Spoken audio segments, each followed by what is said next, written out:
Eva, Florencia, Ingrid, Jimena, Luján, Paula, Belén, Paz Brites. Yesenia no está todavía. Yese. Sofía. Sofía Estigarribia no está todavía, ¿verdad? Yamila Rodríguez y Jessica Vázquez. ¿No me faltó ninguna? No me Buen día, faltó profe. ninguno. Enrique Hut. Enrique, sí. ¿No me faltó alguien más? Parece que no, ¿verdad? 15, sí. Contigo son 3, 2, 4, 6, 8, 9, 10, 11, 12, 13, 14 conmigo. ¿Quién me falta? ¿Vos estás también? ¿Vos estás también acá? No, yo no estoy Entonces, ahora está Romina acá. Ahora se unió Romina. Es Romy. Ah, no.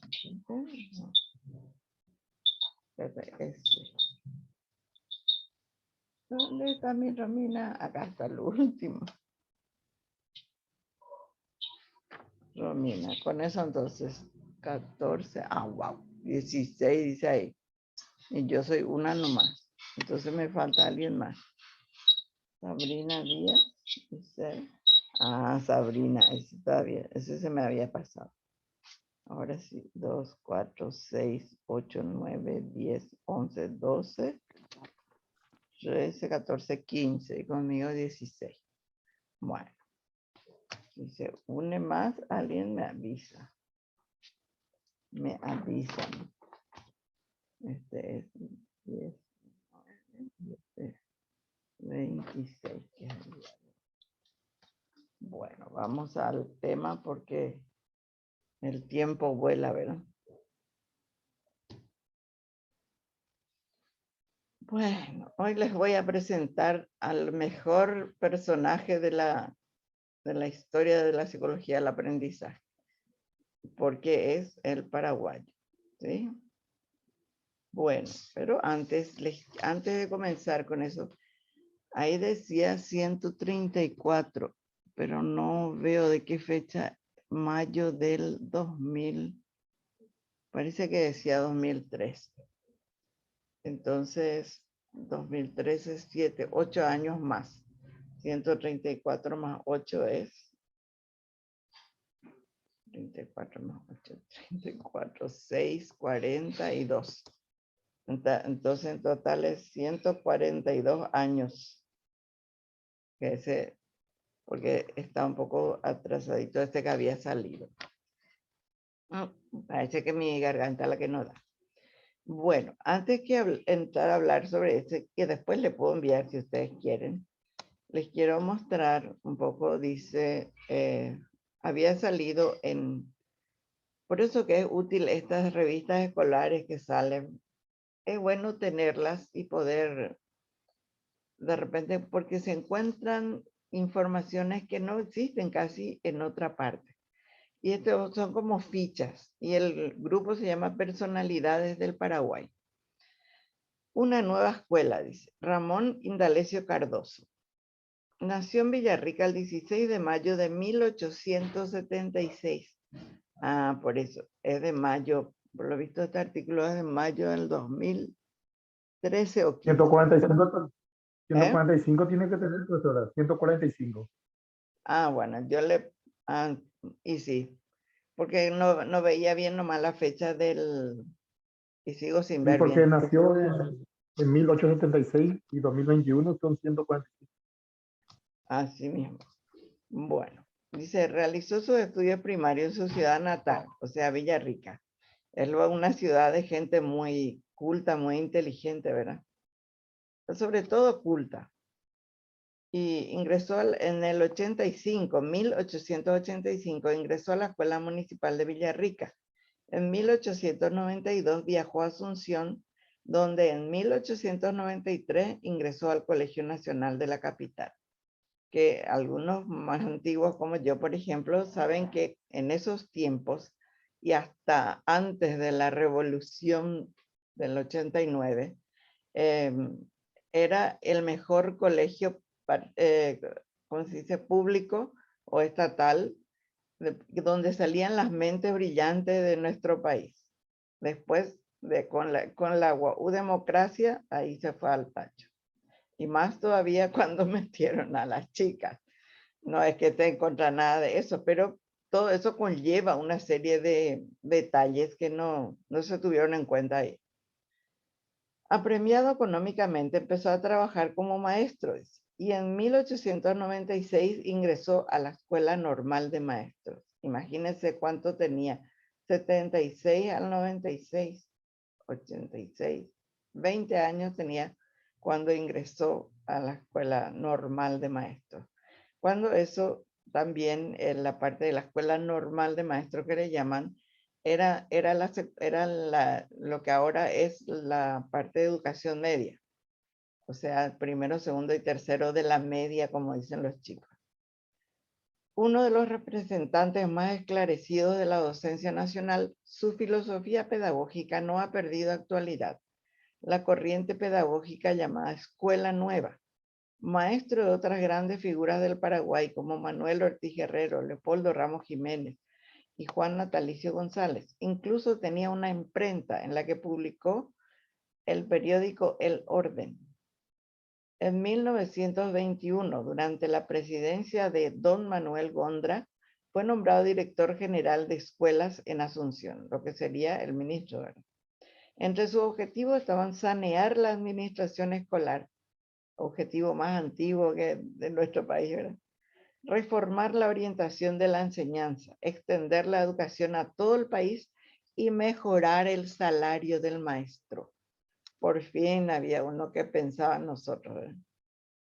Porque quien más que en mí nos enseña algo, ¿sí? En 1923 presentó un plan para dar a las escuelas nacionales nombres de países americanos y surgieron las escuelas República Argentina, República del Brasil, República Oriental del Uruguay y República de Chile y Bolivia. O sea que todas estas escuelas que tienen nombre de países americanos son las que les dio él ese nombre en aquel tiempo. ¿Quieres que te acepte otra vez? Perdón, chicos, estaba con Cintia. Ya está. Oh, se fue un ratito acá y ya volvió. Bueno, en 1924 presentó el proyecto de reforma escolar con la modificación del plan de estudios y en apoyo de esta. Para reemplazar textos extranjeros leídos en la escuela, elaboró los textos el paraguayo 1, 2 y 3. O sea que era por lo menos para lo que sería el primer ciclo, ¿verdad? Y bueno, una de las cosas que ya se hizo entonces en aquel momento era eso, hacer que los textos de lectura sean nuestros. Entonces, después de eso fueron varios muy buenos también. En 1931, ya cerca de la culminación de su labor educacional, puso en consideración 3 parámetros considerados por él esenciales. 1, estrechar la solidaridad entre los maestros, ¿sí? Que después se hicieron también ya las cooperativas y todas esas cosas. Pero una cosa importante es que seamos unidos, porque eso es lo que a los psicólogos nos juega mal, porque no somos unidos. Somos más, pero no tenemos fuerza. 2, comprobar el estado de preparación del magisterio respecto a la escuela activa. La formación del docente esa sí fue siempre una preocupación de las autoridades.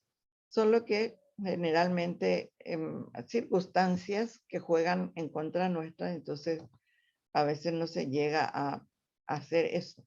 Y después les voy a contar también una experiencia. Tercero, escuchar la opinión del maestro sobre sus ideas pedagógicas y discutirlas. Sabemos que casi nunca se escuchó al maestro para la creación de los currículos escolares. Yo me acuerdo que en el tiempo que yo trabajaba todavía en educación, sí se hicieron esas encuestas para dar lugar a la encuesta, entrevista, para dar lugar a lo que se llamó después el currículum renovado. Sobre esto queda su filosofía. La enseñanza activa transforma a la escuela en una imagen del medio social, prolongación del hogar con sus preocupaciones y sus luchas. Paraguay se ubicaba así entre los primeros del continente en la práctica de la nueva educación, entre las escuelas pedagógicas más adelantadas de la época. Bueno, y ahí surge otra vez la pregunta. ¿Qué es lo que pasa en el Paraguay? ¿Qué es lo que pasa con los paraguayos? Que siempre empieza cosas nuevas, empieza a arrancar con énfasis, con fuerza, y después empieza a decaer. Es una lucha que ya he sentido varias veces en mi vida de docente. Bueno, estas son las ideas de Ramón Indalecio Cardoso que están más vigentes que nunca. Bueno, entonces ahí al iniciar tenemos que decir que se conmemoran ya 146 años del natalicio. Se me subió. 146 años, entonces el nacimiento del pedagogo paraguayo. O sea, yo le llamaría psicopedagogo, cuyas ideas educativas relegadas por décadas hoy son retomadas por el MEC como base para construir la nueva escuela pública paraguaya.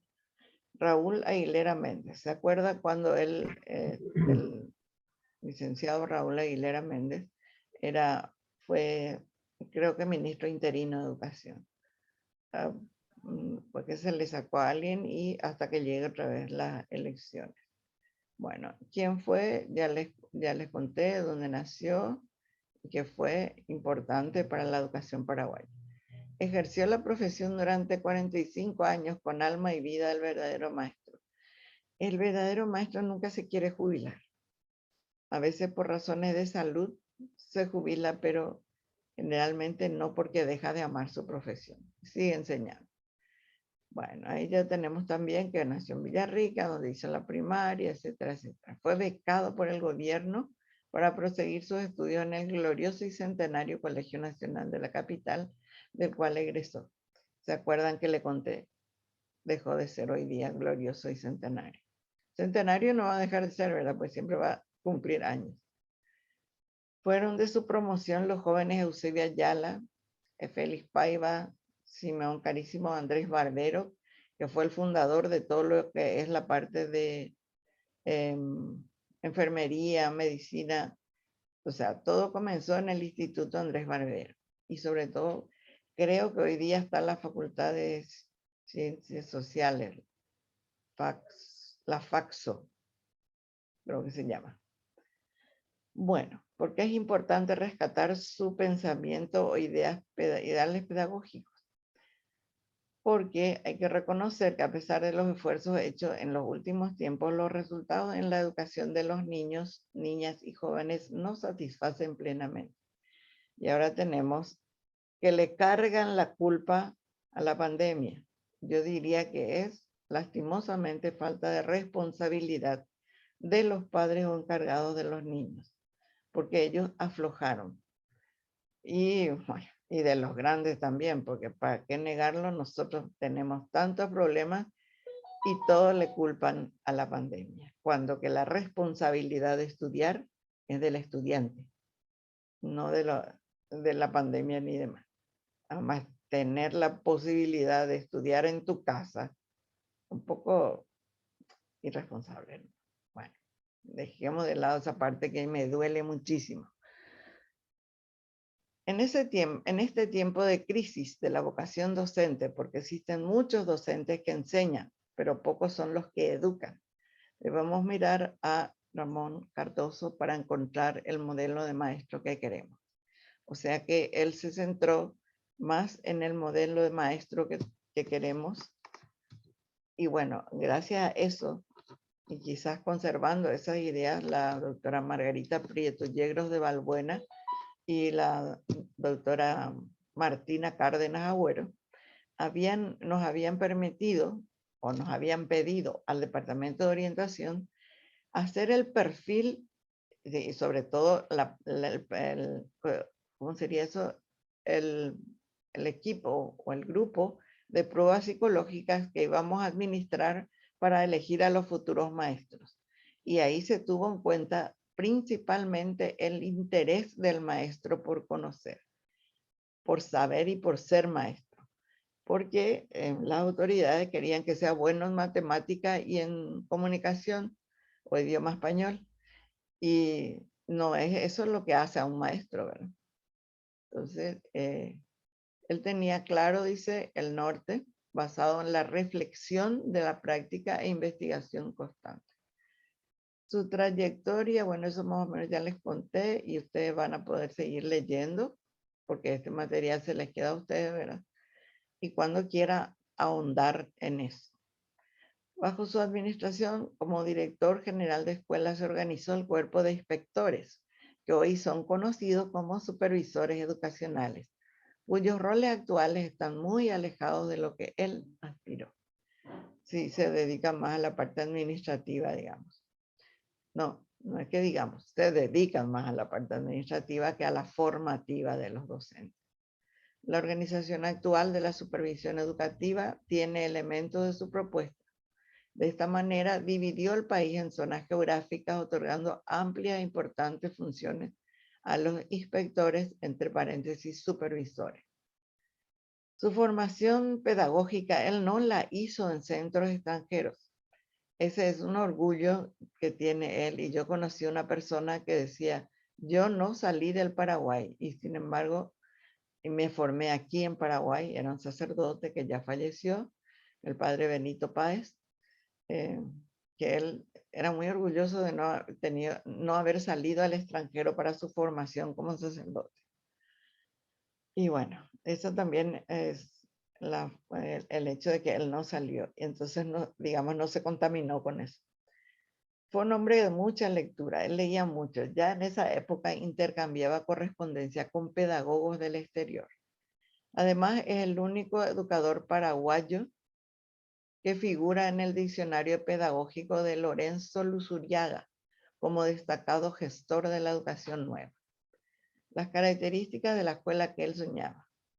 Él soñaba en una escuela que funciona en contacto con la naturaleza, vinculada a la comunidad educativa, lejos del autoritarismo de los docentes, superando la enseñanza informativa en donde el estudiante sea sujeto de su propia perfección. O sea, él mismo guíe su perfeccionamiento. ¿Se dan cuenta cómo tiene mucho de todos de los autores humanistas en lo que es el aprendizaje?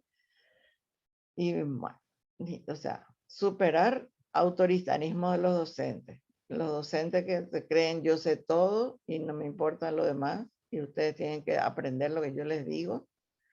Superar la enseñanza informativa, o sea, lean y no entiendan. Y el estudiante que él sea él el propio autor de su perfeccionamiento, o sea, aprovechar esa natural curiosidad del ser humano para que él vaya aprendiendo. Por las venas de Ramón Indalecio Cardoso corre sangre política, atendiendo a que su padre fue uno de los fundadores del Partido Liberal. ¿Cuál era la línea recomendada a los docentes? Porque es muy importante realmente que el docente entienda de política, no que sea politiquero, sino que la política es la búsqueda del bien común. En ese sentido, él era partidario de que sí conozcan de política. Recomendaba a los docentes, y por eso él recomendaba a los docentes, alejarse de las luchas partidarias internas, vivir en paz y armonía con los padres de familia, a fin de obtener éxito en su noble misión. No obstante, reconocía el derecho político del docente. ese docente puede ser colorado, liberal, patria querida, cualquiera de las corrientes políticas, pero no tenía que meterse en la parte de las luchas partidarias internas. Él tenía que ser, en ese sentido, externo a esa lucha, que es lo que pasa con los militares. Los militares no pueden participar tampoco en ninguna cosa partidaria. Es más, lo desafilian, si es que están afiliados, durante ese tiempo que son militares activos. Después pueden recuperar su derecho de tener un partido, pero antes de retirarse no. Entonces, por eso, o sea que él, Ramón Indalecio Cardoso, ya tomó una posición y bien sana respecto a la parte política del docente. Y respetaba el derecho político del docente. Pero mientras estaba en la escuela o con sus alumnos, aunque sea fuera de la escuela, no podía él ser partidario de ninguna de las luchas internas. Algunos materiales señalan que declinó 2 veces su candidatura a senador porque él encontraba cierta incompatibilidad ética con la decisión de ocupar ese cargo. Hasta hoy día, un maestro no debería entrar, ¿verdad?, en esas cosas, pero a veces también hace falta. Bueno, mediante eso tenemos a la señora Blanca Ovelar de Duarte, representante docente prácticamente, ¿verdad? Pero a veces no sale a nuestro lado. ¿Por qué los docentes hoy conocen tan poco? Porque como siempre en nuestro país no se le da importancia a los que realmente importan. Las causas son variadas. La débil presencia de sus ideas en el currículum de la formación docente. Y tenemos la mala costumbre de ni siquiera nombrar a los nuestros. Yo trato de que no sea así, ¿verdad? Inclusive en los cursos de grado de licenciatura en el campo de la educación ofrecida por las universidades e institutos superiores. Conozco la carrera de Ciencias de la Educación, acá de la UNA, y realmente no hay ninguna parte donde se lo nombre. Por otro lado, sus producciones no están muy difundidas en el Paraguay, casi no existen en plaza, aunque estas hayan trascendido fronteras. Estos libros del paraguayo 1, 2 y 3, que yo sepa ni siquiera en la Biblioteca Nacional a lo mejor no hay, y tendría que haber, y tendría que ser la fuente de inspiración para los libros de la primaria. De este grupo, la más conocida es La Pedagogía de la Escuela Activa, editada en 3 tomos en los años 1938 al 39. Yo reconozco que no conozco ese libro. Ya voy a comprar, en la próxima ya voy a adquirir todo eso. Ay, Cintia, ya pasó otra vez tu cosa. Bueno, fíjense en un detalle, dice, pero que forma parte de la historia de la educación durante el máximo cargo que ejerció.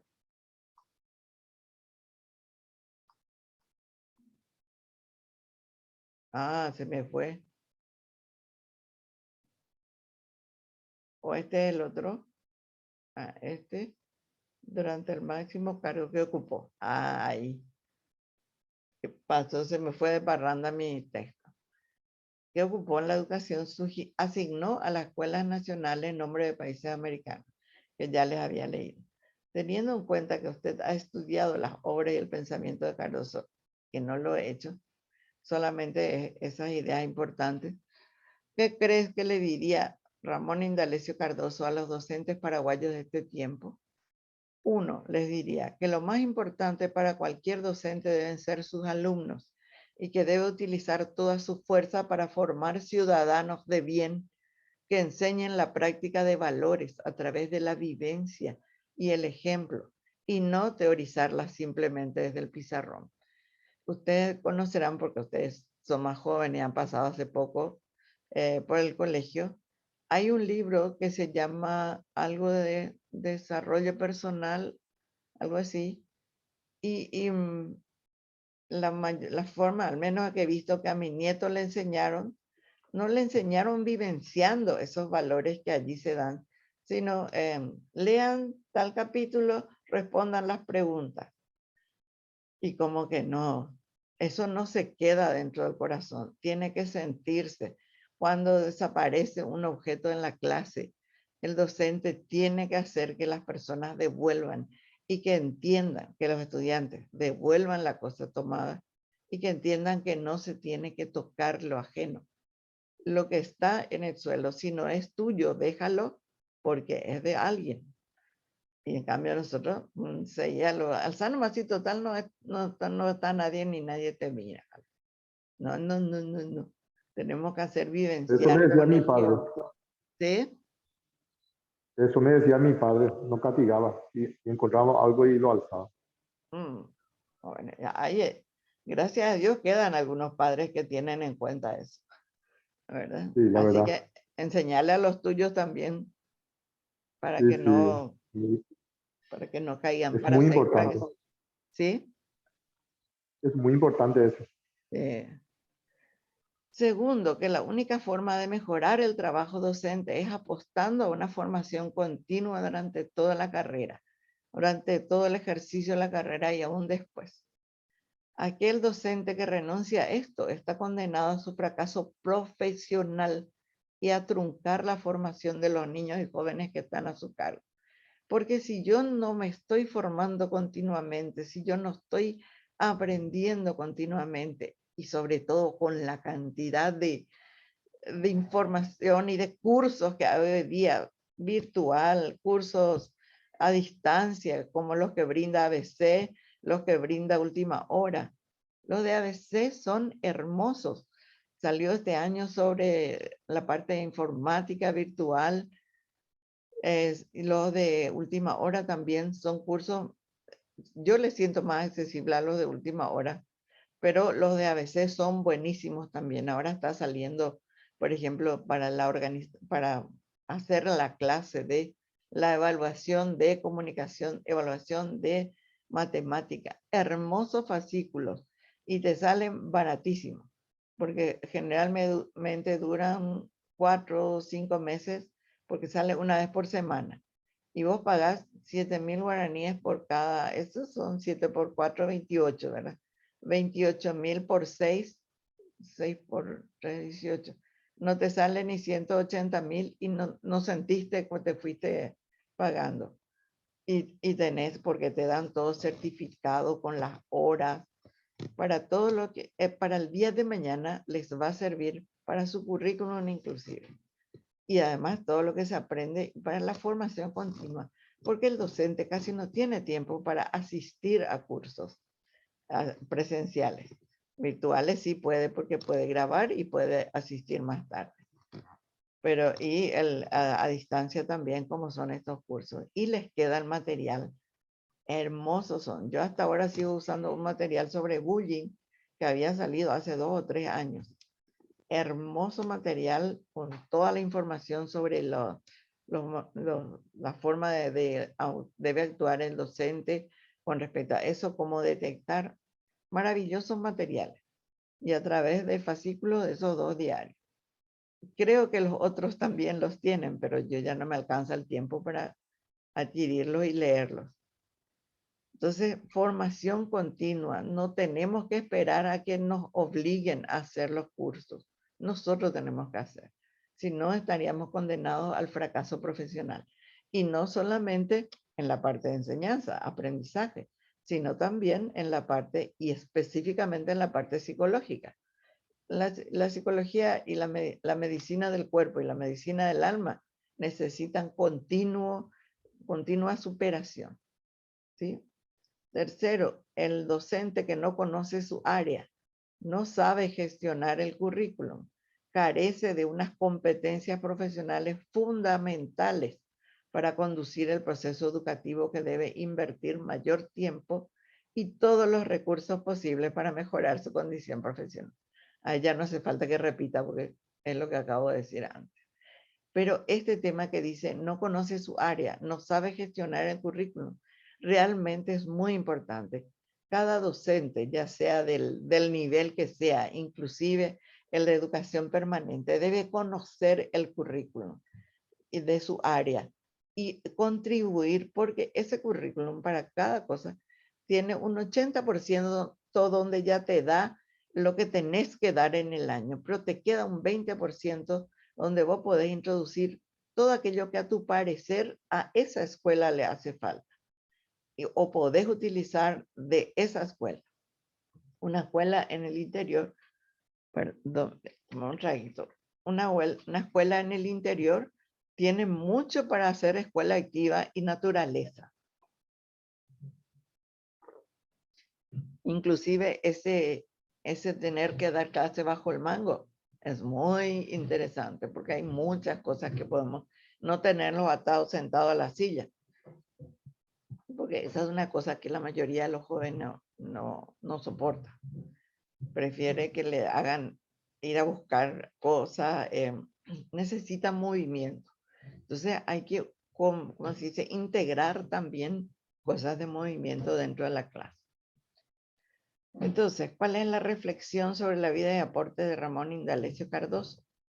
Es uno de los héroes civiles del Paraguay. Generalmente se le llama a los héroes civiles aquellos que hacen cosas hermosas, que defienden a su país sin usar armas, ¿verdad? A pesar del tiempo político difícil en que le tocó vivir, supo superar las dificultades. Al igual que él, no debemos renunciar a nuestros principios. Debemos perseverar por nuestros sueños e ideales para construir un Paraguay diferente, solidario y fraterno para todos. En ese tiempo era el todos y todas a través de la educación. Bueno, con todo respeto para mis congéneres, para mí que no hace falta. Tenemos, ahí ya acabó nuestro material. Bueno. Bueno, eso entonces sobre Ramón Indalecio Cardoso. Como ven, les hice un muy buen resumen. Entonces queda en manos de ustedes investigar más sobre esas ideas. Yo también me voy a poner a investigar dónde encontrar esos libros del Paraguayo 1 2 y 3, porque yo creo que cada país debe promover lo suyo, porque lo extranjero sin falta va a entrar nomás ningo luego, como decimos en Paraguay. Entonces, por eso es muy importante que esas cosas se tengan en cuenta y se hagan. Bueno, entonces cualquier cosa que quede pendiente sobre Ramón Indalecio Cardoso, me hacen la pregunta, por favor, me acuerdo que el año pasado, sobre todo, bueno, en el primer semestre, el profesor Ashihara nos pedía que le digamos a ustedes, que le exijamos que usen el foro ayuda, el foro no sé cuánto. Y no conseguí, por más que yo les decía, los chicos no, ustedes en este caso, no usaban esas cosas. Bueno, entonces ahora entramos un poco en mi amigo, mi gran y admirado psicólogo Carl Rogers. Él dice que la educación debe estar centrada en el estudiante. ¿Qué decía Ramón Indalecio Cardoso, el paraguayo? Que era el estudiante debe ser el autor de su propia educación, de su propia superación. Entonces, él dice que el alumno debe ser el centro de todo. El alumno debe estar relacionado igual horizontalmente con su tutor y con el equipo coordinador, ¿sí? Y debe tenerse en cuenta, debe prepararse y tenerse en cuenta trabajos y proyectos grupales con los alumnos. ¿Qué hice yo con ustedes? Proyectos grupales, ¿verdad? Y los trabajos que tienen. ¿Qué quieres decir, Arcadio? Le podemos liberar su... Profe, no quería avisarte que la compañera Chantal no podía entrar, tiene problemas de conexión. Oh, pobre Chantal. Bueno, le voy a poner presente. Espero que trate Vale, por lo gracias, menos sí. de escuchar, ¿sí? Sí. Gracias por el aviso. No, profe. Ya está. Está con aviso. Chantal. Yo sé que va a tratar de escuchar porque era su tema. Bueno, entonces trabajar con ellos en sobre todo proyectos o cosas donde ellos participen activamente, no solamente lectura. Foros, se pueden organizar foros, o sea, Discutir sobre temas importantes, que ellos discutan en grupo y luego se presente, se socialice. Ejercicios de autoevaluación, que ellos puedan ser suficientemente imparciales para juzgar su propio trabajo. Ambiente laboral también debe ser empático, agradable. La utilización de los chats, las web, que en eso ustedes saben mejor, contenidos virtuales y referencias bibliográficas online. Es muy importante, sobre todo en este tiempo, y con los jóvenes es un poco, debería ser un poco más fácil. Yo creo que con los niños resulta más fácil esta parte de la educación virtual. Bueno, tengan presente que entonces la relación maestro-alumno debe ser horizontal y debe ser la guía del estudiante a través de todos estos mecanismos para aprender. ¿Por qué hablar de la educación centrada al estudiante? Es posible. Oh, perdón, voy a avisar un poco que estoy en clase. Ah, bueno, aquí también llegó Chantal. Aviso un poco, estoy en clase. Ya tenía que haber puesto eso en todos. Oh, y encima no se va. Un momentito.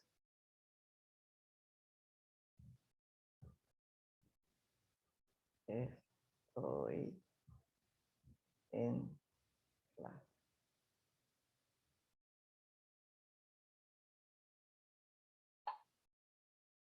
Encima es gente de mi familia. Y que no saben que a esta hora yo tengo compromiso con usted. Bueno, ¿es posible hablar de un sistema pedagógico de la educación no centrada en el estudiante? Sí, sabemos que es posible porque sabemos que la mayoría de los procesos educativos son autoritarios, donde es el docente el que sabe todo y no, como se dice, no acepta la contribución del estudiante. Yo les cuento que siempre, cada año con esta materia y con las otras aprendo algo nuevo y aprendo muchas cosas nuevas. Me gusta mucho por eso participar de este tipo de la enseñanza en sí. Expone que nuestro sistema educativo, por las paradojas teóricas y prácticas con que en todo momento nos confronta, parece haber descuidado la más evidente de las premisas, que la educación debe tener presente sobre todas las cosas el aprendizaje del alumno. Sobre todo hablamos de atender a las diferencias individuales, ¿verdad? Bueno, anota que todos somos distintos por nuestras características fisiológicas, temperamento, carácter, medio en que vivimos, historia, condicionamiento y experiencias. Por lo tanto, la organización del campo perceptual de cada uno de nosotros es diferente, pues es producto de la conjugación característica de estos factores diversos. Es por eso que el aprendizaje humano, como creciente proceso de individualización, de personalización, debe ser considerado como diferente en cada persona. Por eso en psicología hablamos de los tipos de aprendizaje.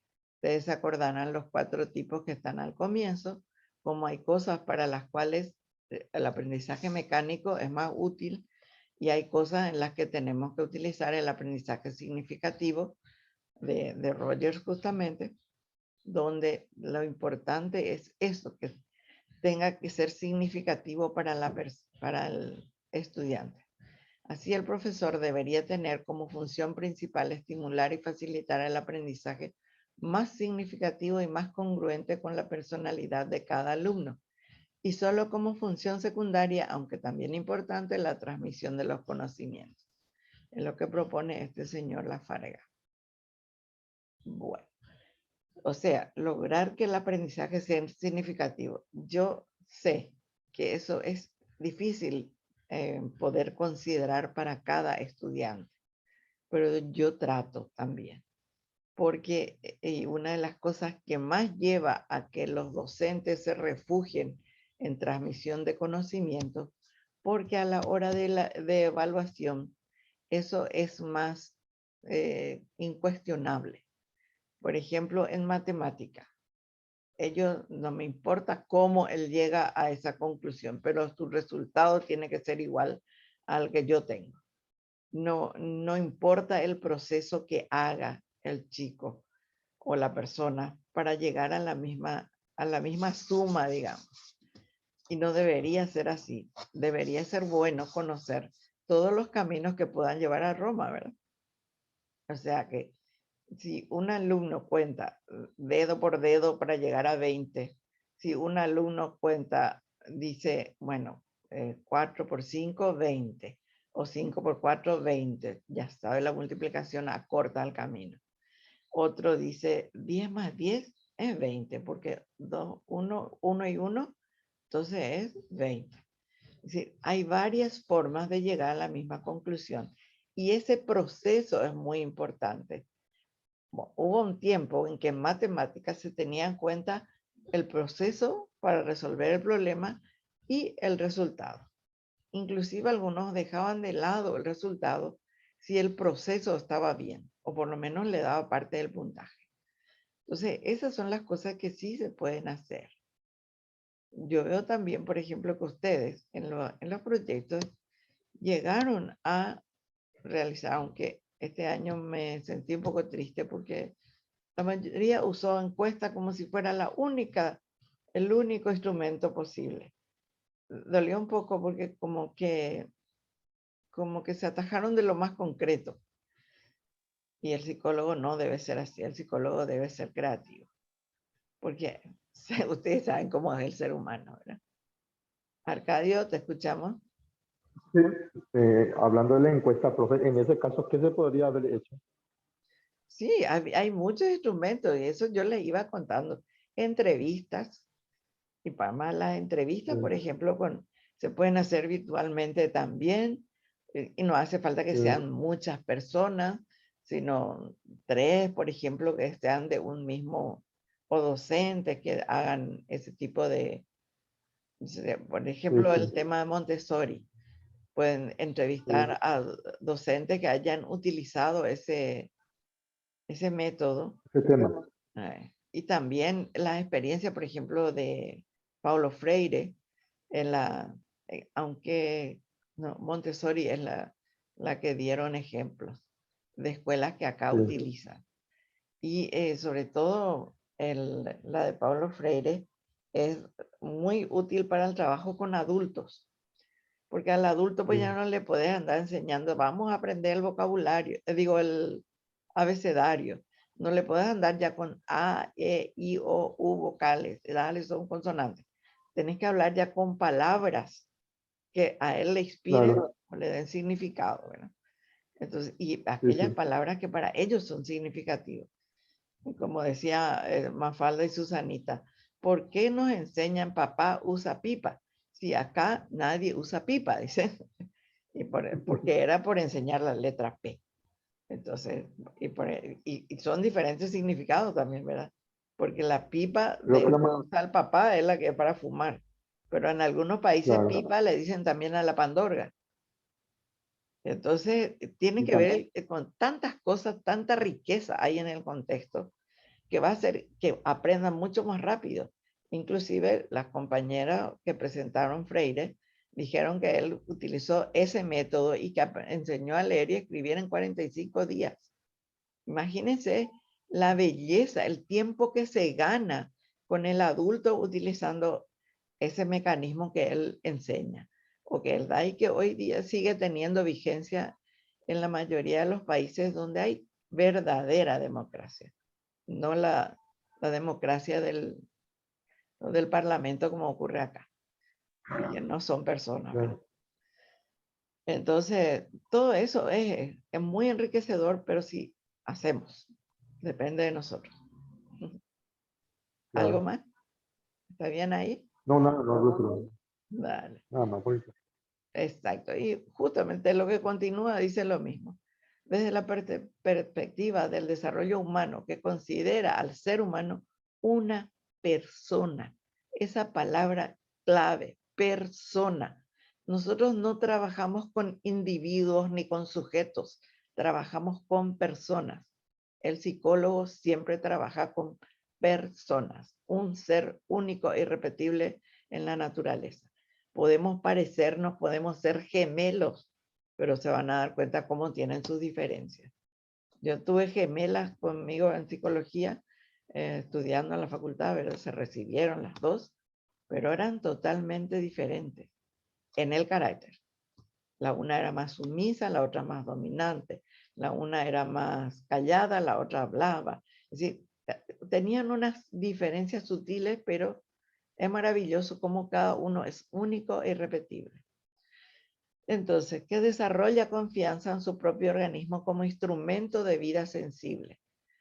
Él, todo lo que él recibe, es él que recibe, es él que interpreta. Acepta pautas internas de evaluación, o sea, yo me evalúo. Aprende a vivir en su vida como quien participa de un proceso dinámico y fluyente. Sabemos que nada permanece, todo muda a cada instante y ya no vuelve atrás. El agua del río que pasó por frente a tu casa ya nunca más vuelve. El agua que cae del cielo nunca más vuelve. Es otra agua la que cae. Y las personas son así. Lo que hicimos ayer, si hicimos bien, aplauso. Y si hicimos mal, ya no podemos remediar. Es muy, muy difícil, por ejemplo, y requiere una fuerza, digamos, mucha fuerza personal, por ejemplo, para reconocer errores y no volver a repetirlos, ¿verdad? Aprende a vivir su vida como que fluyente, dinámico y fluyente. Nada permanece en el mismo punto donde estaba, donde el transcurso de la experiencia continuamente le permite descubrir nuevos aspectos de sí mismo. Esa es realmente la concepción de Roger. El alumno y la educación. La forma en que aprende cada estudiante, considerado este como una persona única y irrepetible. Me parece que yo ya me lo sé de memoria, que por eso que justamente digo antes lo que dice después. Persona única e irrepetible, dadas sus características heredadas y aprendidas, es diferente de los otros. Cada estudiante, de acuerdo a estas características, ordena su campo perceptual para dar significado al mundo en que vive. Y digamos, jueguen nomás a describir un objeto que ven, van a ver cómo hay ese juego, veo, y veo, ¿qué ves? Y dice una cosa que es de tal color, de tal forma, no sé cuánto, y el otro tiene que adivinar con esas descripciones qué es el objeto que ella está mirando. También ese juego que, ¿cómo que se llama? Uy, se me fue. Hay un juego moderno, digamos, porque yo le he visto jugar a mis hijos hace poco. Ay, así no me acuerdo el nombre, pero justamente describe, tiene tiempo y tiene cantidad de características que puede dar, y si no consigue ubicar el objeto que la otra persona describe, pierde y no sé qué tiene su... No es enigma, no es paradigma. Picture creo que se llama, y tiene su nombre en castellano, pero que va dibujando cada parte y tiene que adivinar antes de terminar. De ahí que para la elaboración de este documento, desde la concepción humanista, nos parezca importante la identificación y explicación de lo que significa, cuáles son los principios básicos del aprendizaje. ¿Cómo puede un maestro facilitar este aprendizaje? ¿Qué entendemos por aprendizaje significativo? ¿Qué implica la educación centrada en el estudiante? Y por último, una comparación entre la educación centrada en el maestro y la centrada en el alumno. Aprendizaje. Para Roger, en base a su experiencia, expone los siguientes principios del aprendizaje que a su parecer pretenden dar respuesta a las preguntas. ¿Cómo aprende una persona? ¿Cómo se puede facilitar el aprendizaje de cosas valiosas? 1. El ser humano tiene un deseo natural por aprender. Principios del aprendizaje según Roger. Cada uno tiene un deseo natural, o sea, una curiosidad natural por aprender. Por eso también que no debemos, no toques, no hagas, no pongas, no utilizar ese método con el niño, porque entonces pierde y encima le genera temor. Hay que mostrarle cuáles pueden ser los daños que puede ocurrir si hace eso, y que no debe, en lo posible, debe evitar porque tal cosa, y le va mostrando. Es decir, por ejemplo, de repente un niño que quiera tomar una araña porque le parece simpática la araña, y resulta que la araña le pica y se produce un problema gravísimo, ¿verdad? O una abeja, porque hay gente que tiene alergia a las abejas, por ejemplo. Y entonces, eso le puede hacer daño. Segundo principio, el aprendizaje significativo se logra cuando el estudiante percibe el tema de estudio como importante para sus propios objetivos. El tipo de aprendizaje que implica un cambio en la organización del autoconcepto, en la percepción de sí mismo, es amenazador y existe tendencia a rechazarlo. Generalmente no nos gusta lo que nos cambie en algo, pero es importante para nuestro autoconcepto que entendamos las cosas. Aunque después de masticar un poquito la cosa, entonces la aceptemos. Pero bueno evitar esa tendencia de, porque, ay, no, ese yo no sé bien, o no quiero probar alguna comida, alguna cosa, no quiero probar, porque, y después si me sale mal, y después si no me gusta, y después si, no, hay que evitar esa amenaza y avanzar, con prudencia a lo mejor, pero avanzar. 4.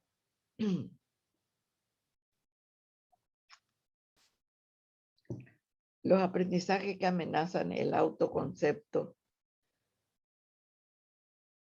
el propio autoconcepto, se perciben y asimilan con mayor facilidad si las amenazas externas son reducidas.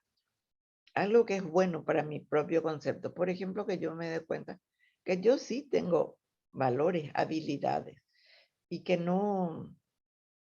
que puedo demostrarla, entonces yo asimilo esa. Por ejemplo, pintar.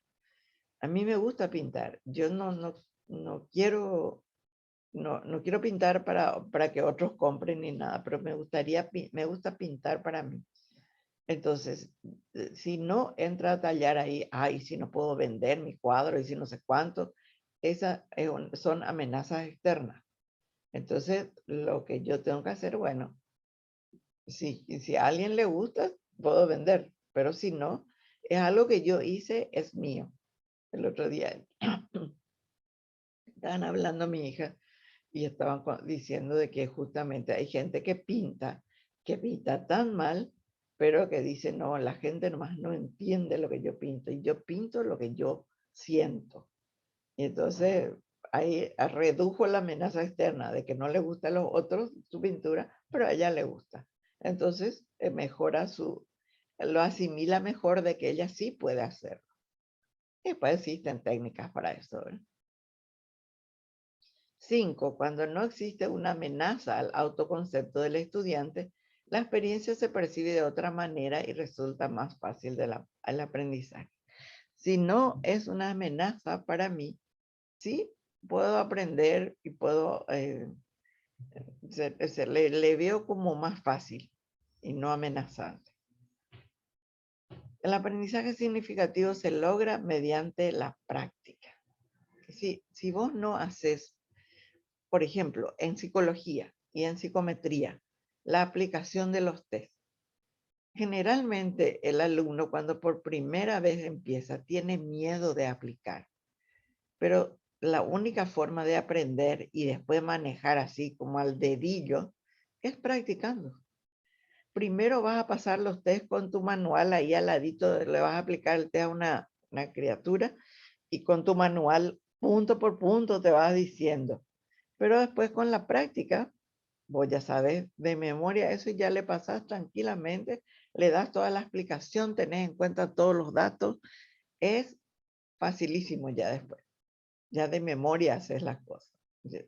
Hay test que yo ya no necesito mirar el manual, pues ya sé todo lo que significa su resultado y todo, ¿verdad? Sobre todo en la parte de personalidad.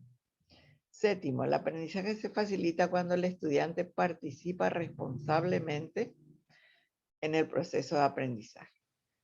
Ahí lo que no hay vuelta que dar y murallario que pues, porque si no sos responsable con tu aprendizaje, se te va a complicar todo. Vos por vos mismo tenés que conocer de la A a la Z lo que vas a aplicar. Y yo les doy ejemplo de psicometría porque le conozco a la psicometría, sé que es algo que no es tan fácil, pero que se puede aprender aprendiendo responsablemente. Es decir, respetando los pasos para el aprendizaje.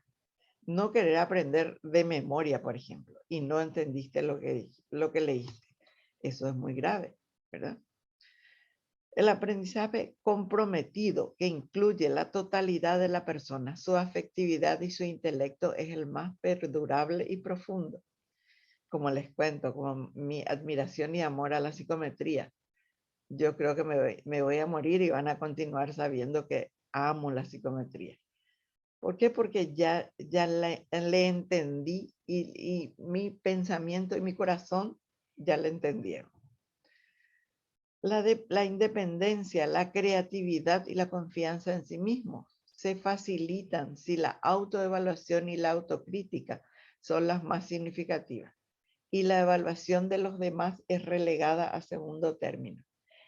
Eso cuesta mucho. Queremos más que nos diga el profesor o el compañero que nos diga, sí, está bien, somos buenos.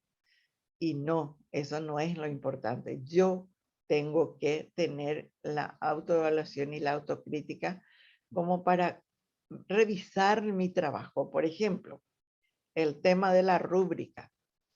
La rúbrica, que es un conjunto de normas de evaluación que ya está con el peso y el puntaje para cada uno, esa me va a ser muy útil para la autocrítica. Bueno, acá tenía que poner tal cosa, yo puse tal cosa. Entonces tengo que hacer como dice acá. Entonces, respetando eso tan simple como una rúbrica, respetando eso va a hacer que ustedes sean buenos críticos y buenos evaluadores de sí mismos, porque van a tener el apoyo en la rúbrica. Eso está escrito, está allí. Si yo hago igual a eso, yo hice perfectamente. ¿Sí? Décimo, desde una consideración social, el aprendizaje más útil en el mundo moderno y de para siempre es el aprender a aprender, que significa adquirir una continua actitud de apertura a las experiencias e incorporar en uno mismo el proceso de cambio.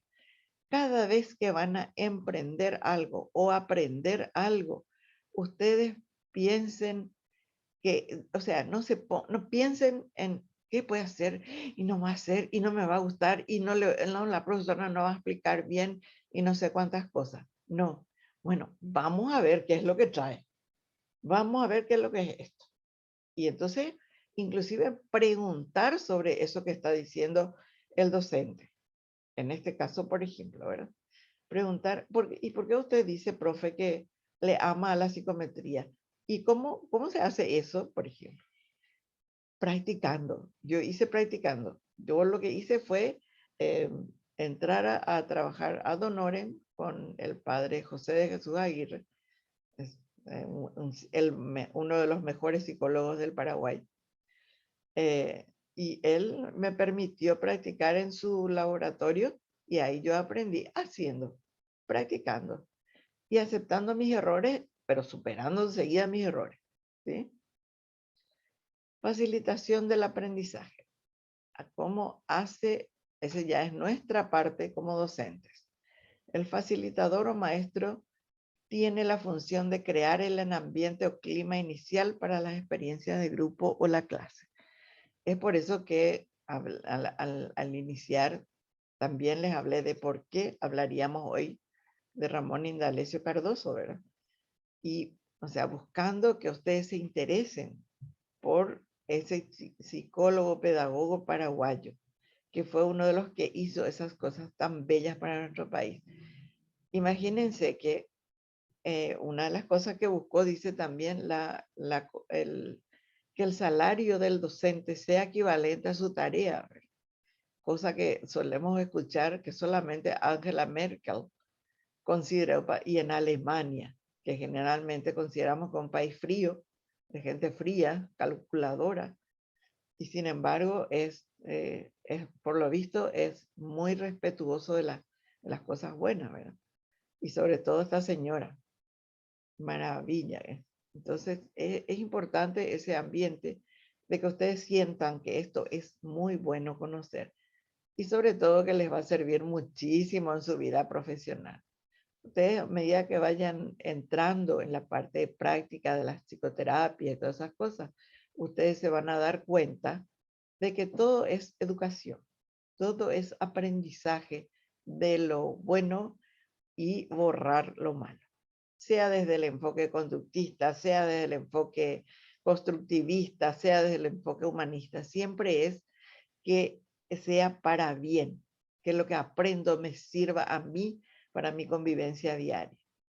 2. El facilitador ayuda a identificar y clarificar las expectativas y propósitos individuales, así como los objetivos más generales del grupo. Por eso, generalmente, al comienzo tratamos de conocer a cada alumno para saber un poco qué es lo que él espera de la materia, por ejemplo. Y los objetivos, perdón. Y si hay coincidencia entre los objetivos de la persona y los objetivos del curso, de la materia, ¿verdad? Porque para ustedes tiene que estar bien claro que todas estas materias están en función de que ustedes sean buenos profesionales. Si yo aprendo a aprender, si yo sé sacar la idea principal y las ideas secundarias de un texto, de un aprendizaje, de una conferencia, entonces estoy aprendiendo, estoy clarificando mis expectativas y propósitos. Tercero, confía en que el estudiante desea lograr las metas para él significativas, siendo esta fuerza motivacional de trastorno en todo aprendizaje. Eso es lo que ustedes tienen que mantener, chicos y chicas. Es importante que ustedes estén impregnados de esa fuerza de motivación. Yo tengo que aprender esto, yo tengo que entender todo esto, porque así me va a servir para mi tarea profesional, para poder entender cómo aprende esa persona. A lo mejor, como ya les dije, los síndromes de Down o los deficientes mentales leves y medios pueden aprender hábitos a través de la teoría o la psicoterapia conductista, ¿verdad? Otros que pueden pensar mejor, reflexionar, lo van a aprender y van a ser mejores personas con las teorías humanistas, por ejemplo. Esas diferencias que hay entre las personas, nosotros tenemos que entenderlas y aprenderlas. Pero solamente si estamos motivados para aprenderlo, vamos a poder ayudar a los demás. Organiza y facilita a los alumnos el más amplio y variado conjunto de recursos que posibiliten su aprendizaje. Ustedes tienen tanta felicidad, tanto en eso, porque ustedes ya tienen que el YouTube, que el Google, que no sé cuánto, donde pueden encontrar cosas, inclusive muy antiguas, que estaban ya solamente en algunos libros, pero que sí siguen existiendo. Entonces, o sea, depende de lo que quieras aprender, vas a encontrar actualizado o aunque sea antropológico, ¿verdad? Con estudios de la gente de antes, pero todo para emprender.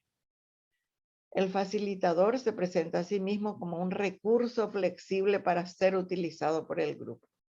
El docente es ese recurso flexible que puede responder y si no sabe, va a estudiar para poder responder, para facilitar al grupo.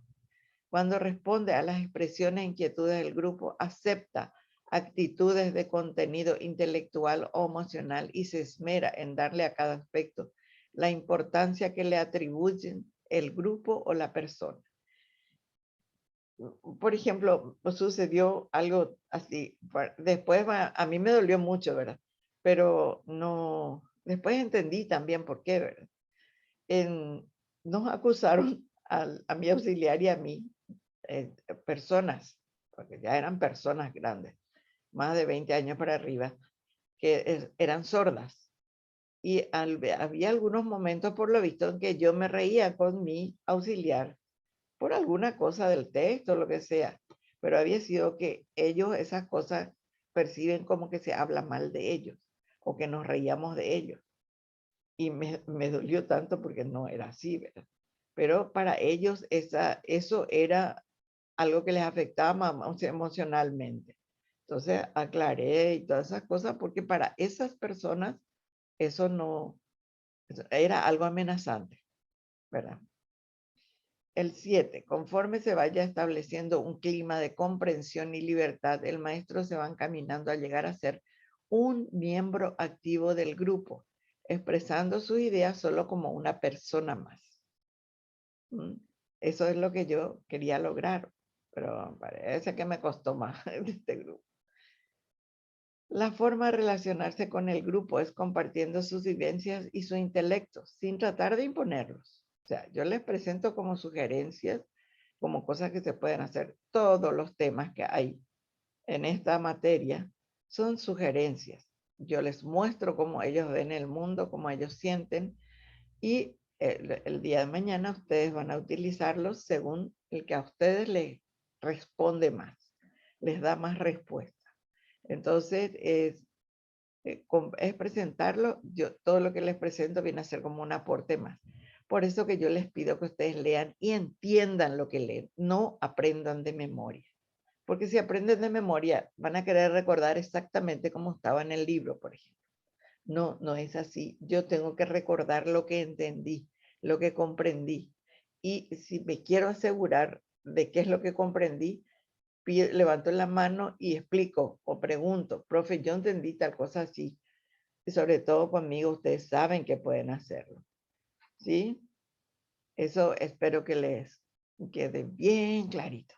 No solo cuando termine la materia, yo sigo para aclarar vuestras dudas. Entonces, se presenta que bien puede ser aceptado o rechazado. Ustedes pueden gustar o no gustar. Por ejemplo, a mí me parece excelente la teoría y la práctica, sobre todo de Paulo Freire para educación de adultos. Pero ustedes pueden no estar de acuerdo con eso y pueden decirme, no, eso ya perdió su oportunidad. Cosas así, ¿verdad? No, y yo no me voy a enojar ni molestar por eso, porque puede ser que tengan razón. Ahora voy a tratar de explicarles por qué sí puede. 9. Durante las clases prestará especial atención a los componentes afectivos que se susciten en el grupo. Bueno, eso generalmente cuando es presencial uno puede ver las expresiones de las personas y ver ese componente afectivo. Entonces, ustedes pueden ahí recordar eso y al ver eso explicar, ¿verdad?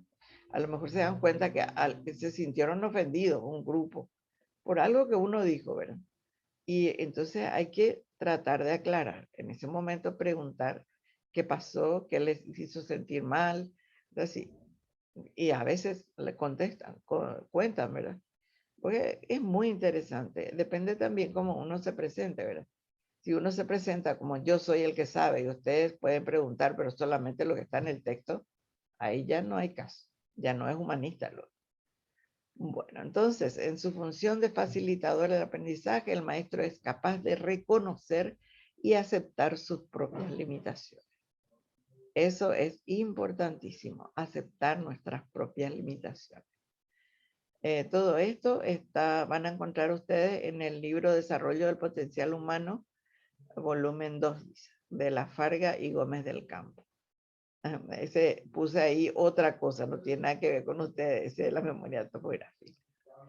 Bueno, por ejemplo, es una imagen donde después les sirve también como aprendizaje significativo, ¿verdad?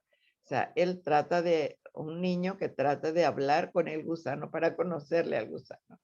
Nosotros jamás le dejaríamos a nuestro niño que se acerque, ¿verdad? Pero hay que hacerlo ¿cómo sería? Con naturalidad. Mi nieta un tiempo también era enamorada de los gusanos, porque les llamaban la atención, pues, y era la lucha para no quitarle la curiosidad, pero demostrarle también que no debía tocarlos.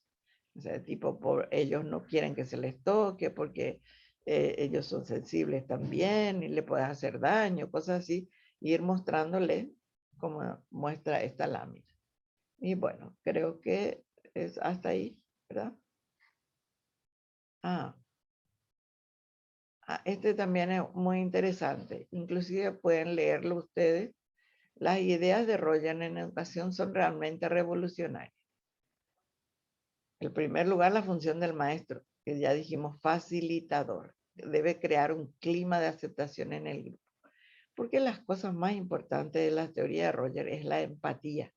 O sea, uno debe ponerse en el contexto en que está el alumno.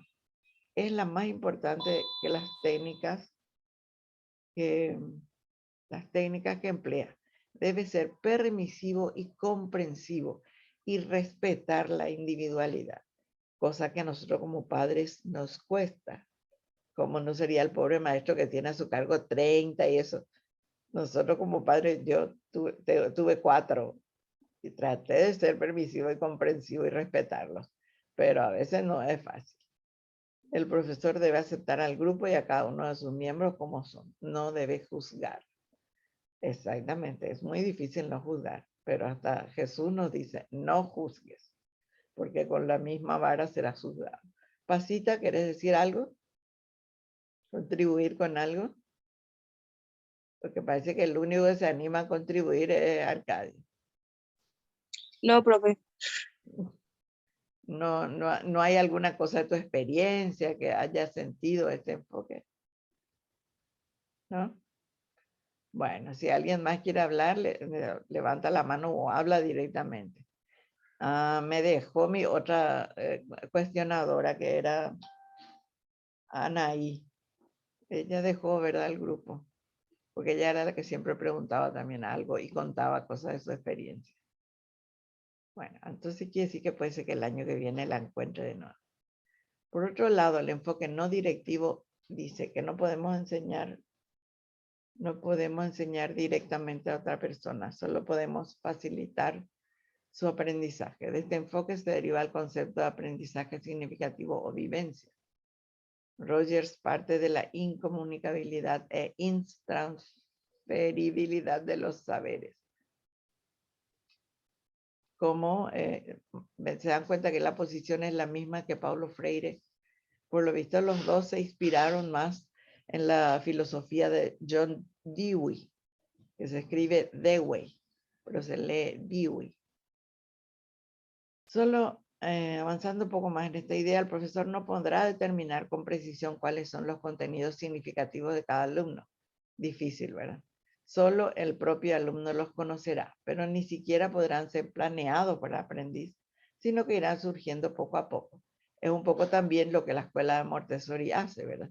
Montessori le pone toda la información en un cuarto y el niño elige aquello que le llama la atención y a través de eso va aprendiendo, ¿sí?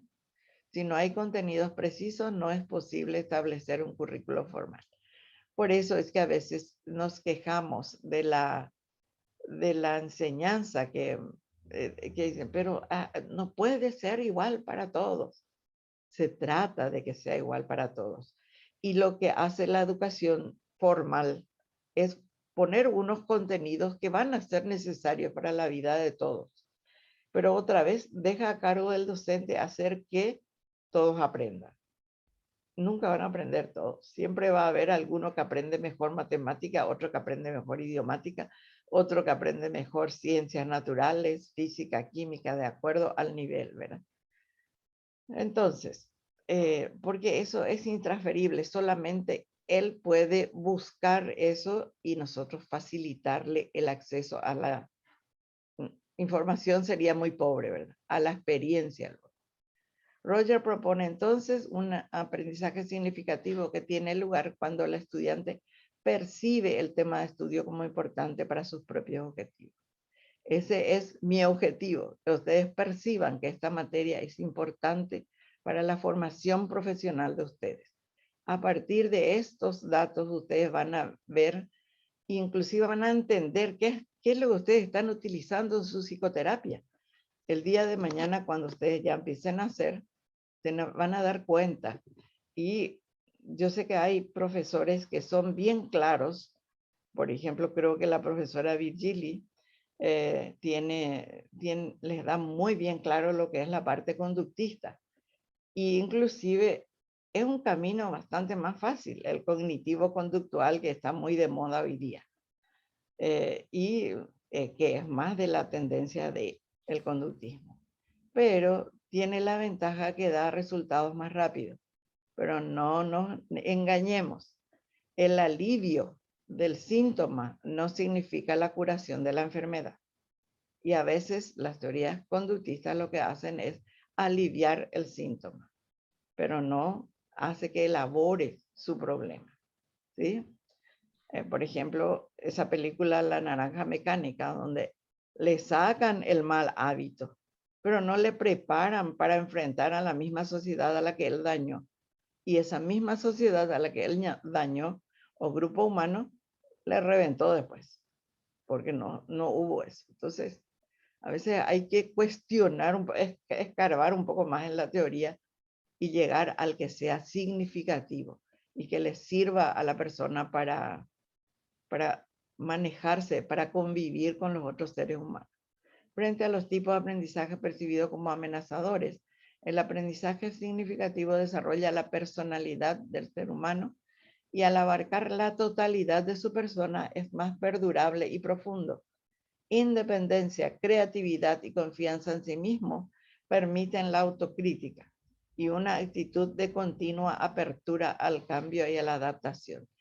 Eso es lo que tenemos que promover nosotros mismos, nosotros que queremos ser psicoterapeutas. O sea, acuérdense de eso, que es muy importante. Si yo no confío en eso, si yo creo que no, yo tengo que hacer nomás como dice o como dijo la profesora tal en la teoría tal. No, ustedes tienen que abrirse a ese cambio y ir trabajando con la persona todo eso. La desconfianza en los conocimientos de un mundo estático surge porque se concibe la educación como una capacitación para afrontar lo nuevo y el aprendizaje se centra propiamente en el proceso. Espera, que donde me perdí lo que estaba leyendo. El aprendizaje se centra propiamente en el proceso de aprender. Aprender a aprender. Nada es difícil cuando vos ya tenés organizado tu forma de aprender. Y como dice el refrán, empezar por el principio. Empezar por entender la definición, por ejemplo, de algo. Entonces, si yo entiendo esa definición, voy a poder ya conocer cómo se formó, cuál es el proceso y qué tengo que hacer para ayudar, por ejemplo, en una psicoterapia a la persona. ¿Sí? En la educación tradicional no es lo mismo lo que se enseña que lo que se aprende. El maestro, al centrarse en su papel, no se encuentra disponible para el alumno. Bueno. Sí. Arcadio, ¿puedes hablar nomás? Sí, profe, yo por ejemplo estaba leyendo el tema de Brunel, el aprendizaje por descubrimiento. Y él decía que el beneficio tiene limitaciones sobre el aprendizaje tradicional y mecanicista. Sin embargo, David Auel decía que considera que existe una falsa mitificación al respecto del descubrimiento. No sé qué, en ese tema, qué pasó, que no se lleva de acuerdo entre ellos. Bueno, sí, pero los dos se basan en que se construye a partir del cambio. Claro. ¿Y cuál de ellos es el que habla de una parte aprendizaje memorístico y aprendizaje significativo? Creo que era el otro. Y por descubrimiento, Brunner. Brunner. Y Ausubel me parece que era. Entonces, es que yo no me sé de memoria las cosas y sobre todo aquello que no uso mucho, no uso también para el ejemplo. Pero voy a ver un poco lo que me decís, Ausubel y Brunner. Sí. Porque el aprendizaje por descubrimiento también tiene un poco de lo conductista y quizás por eso él rechaza un poco eso, ¿verdad? Porque él es por el que va probando por ensayo y error. Sí, sí, así mismo. Se va probando, pues. Él muestra, Thorndike es el que muestra, por ejemplo, el aprendizaje por descubrimiento que dice, y a lo mejor eso es lo que Ausubel le critica, porque la experiencia que da Thorndike es el gorila, que es el que más se acerca al ser humano, tiene colgado en su jaula, en una parte alta, un cacho de banana que él quiere comer, lógicamente, ¿verdad? Y entonces, y tiene 2 palos en el suelo. Y él empieza, el gorila empieza a querer derribar el cacho de banana con un palo. Después prueba con el otro palo. Y después se queda sin saber qué hacer, parece, con los 2 palos. Y de repente prueba unir los palos y al juntarse se le hace más largo, ¿verdad? Y logra alcanzar su banana, la banana. Y dice Thorndike que eso es por descubrimiento, porque él descubre que al unir esos 2 mecanismos, él logra su objetivo, ¿verdad? La banana. Y parece ser eso mecanicista y a lo mejor, pero yo entiendo que Brunner le hace más reflexivo, no solamente probando, sino también por ejemplo, Brunner utiliza la reflexión, el razonamiento para su aprendizaje por descubrimiento. O sea que no es que va probando hasta que a ver si alguna vez le sale. No, él reflexiona, ve los procesos que ya se fue haciendo y ahí en ese proceso reflexivo él descubre la solución. A eso se refiere más Brunner que al descubrimiento como lo dice Thorndike. Por ahí va la cosa. Sí, pero así mismo. voy a volver a leer bien eso y te informo. Y les informo. Gracias. Sí. Bueno, a partir de aquí dice, espera que un ratito, un poquito me quedé. Ahí, en la educación tradicional, al central no se halla disponible para el alumno, me parece que el facilitador ayuda a esclarecer los propósitos individuales y grupales y confía en que el estudiante desea alcanzar esas metas significativas y organiza y pone a disposición de los alumnos una variada gama de recursos, creando un ambiente de comprensión para su propia integración en el grupo. Ven, o sea, no es solamente el maestro que se pone a la par del alumno y facilita, sino que también le brinda todas esas cosas significativas, o sea, pone a disposición una variada gama de recursos. Esa es la diferencia, no es lo mismo que, bueno, lean ustedes y piensen ahí a ver si, qué es lo que dice este señor. O sea, así nomás no. Ustedes pueden investigar a través de su celular, su computadora, lo que sea, sobre este tema. Y van a ver la riqueza que traen los alumnos. A partir de aquí es el alumno que con la libertad de acción y tiempo, creciendo en su madurez y responsabilidad, se encamina por la senda del aprendizaje, tanto individual como en grupo, cuya autogestión, tareas y objetivos son asimismo definidos por los estudiantes. Bueno, entonces por eso es que es muy importante que ustedes, perdón si duele a alguien, pero mi expectativa, por ejemplo, era que ustedes seguían, pero como algo que hizo alguien y que estaba bien también. Pero yo quiero saber yo por mí. Entonces, no voy a hacer lo mismo que él hizo.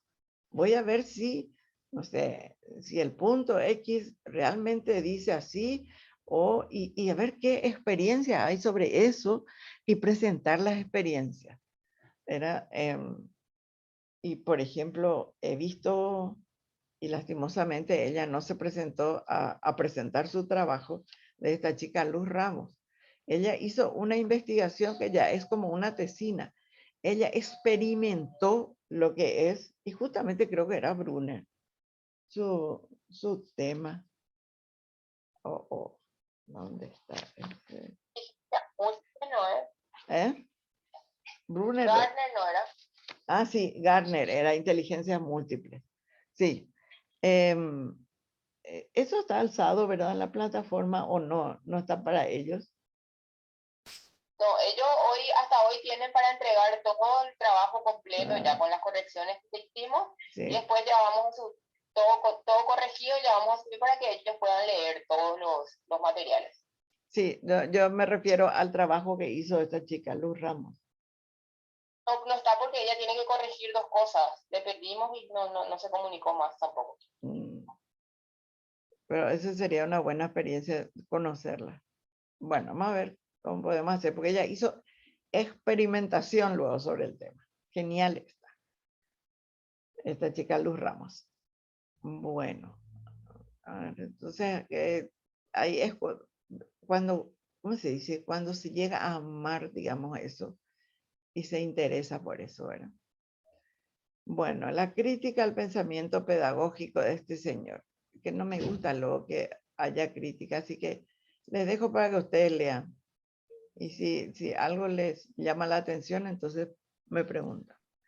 Porque, profe, el tema de Gardner, ¿damos nosotros? No me acuerdo yo.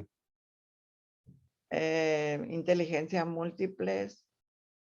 Hay algo en ese material donde están todas las teorías, que, Ya. que tienen 2 columnas. Y Sí. inteligencias múltiples lo dio un grupo. Ay, señor, ¿dónde pico estaba? Voy a mirar un poco, es que no me acuerdo. No, este es de otra materia. Bueno. No sé dónde me... Pero había un grupo ya que dio, un par que dio inteligencia múltiple. Bueno, inteligencia múltiple. El grupo de Janina, Yamila y Fabricio. Ellos presentaron inteligencias múltiples. Sí, tenés razón. Sí, Pero lo he si visto. no, yo, si me alcanza el tiempo, les doy. No hay nadie más que se haya unido después. Esta posición, por ejemplo, de que la educación por definición debe ser directiva. Educar es guiar y también una responsabilidad de padre y maestro. Estos tienen la autoridad para enseñar. Pero es que no enseñan, ordenan, no explican. Entonces no son los autorizados. No estoy de acuerdo con este señor, así que pasemos. Si bien es cierto que el alumno debe encontrar o descubrir el sentido, significado de lo que aprende, esto no significa que sus intereses o necesidades sean el único criterio para elegir lo que debe aprender o no. No, esto ya se van al otro extremo. No. Hasta ahí nomás ese. Bueno, léanlo ustedes si quieren esa parte de la crítica, pero yo no estoy de acuerdo con ninguna de ellas. Bueno, ¿alguna pregunta hasta aquí? Porque aquí acabó nuestro material. Por mi parte nada, profe. Muy interesante. ¿Y los otros chicos? Me parece que César es mi, digo, Arcadio es mi, Arcadio César, pues yo ya le hice César nomás. Es mi único alumno. Y los demás se fueron a desayunar. Jesse, Dylan. No, profe, acá estoy escuchando. No tengo Bueno. nomás ninguna pregunta. Igualmente, profe. Por favor, Jesse, yo ya te anoté. Todavía no puse que Sí, vos a mí sí. A Yesenia también. A Yesenia me faltó. Profe, yo no dije presente porque entré un poco tarde hoy. Pero Paz, ¿quién es la que me habla? Paz. Sí. Pero Paz, sí, yo te puse presente porque de alguna forma yo gracias. ya he visto tu nombre ahí acá en el costado, donde aparece. Gracias, profe. Bueno, si no hay alguna otra pregunta, Dylan ya está, Enrique ya está, Jesse nomás lo que me faltaba. Y bueno, sí, nosotros seguimos todavía en esas 2 clases que tenemos porque nos falta un poco temas a tratar y por ejemplo una de esas, las inteligencias múltiples. Pero eso está claro, es bueno, todo eso de las inteligencias múltiples, porque de repente hay personas que parece que no reaccionan si no les da a través de un medio que les gusta. O sea, por ejemplo, por el arte, la danza. Y nosotros sabemos que hay la danza terapia, o sea, la curación por la danza, la curación a través de la música, es decir, a través de la pintura. Son muchos elementos que pueden ayudarnos y por eso también hay las llamadas psicoterapias por el arte, ¿verdad? Por ejemplo, el psicodrama es una terapia por el arte, solo que con unos parámetros, una rúbrica muy específica, ¿sí? El psicodrama es una belleza porque le permite a uno representar eso que siente. Y todos tienen que representar en algún momento algo. Es voluntario, pero en el psicodrama es una técnica muy buena. Y tenemos en Paraguay lugares donde se enseña de psicodramatista. Buscar en Google y eso, y van a encontrar que hay psicodramatistas muy buenos y hay una escuela de formación. Y bueno, si no hay alguna pregunta, entonces les dejo para que hagan otras cosas. Y yo también no niego que tengo otras cosas que hacer. ¿Sí? Bueno, ¿no hay más preguntas? ¿No? Entonces, hasta la próxima. Y que Dale, profe. disminuya el frío. Para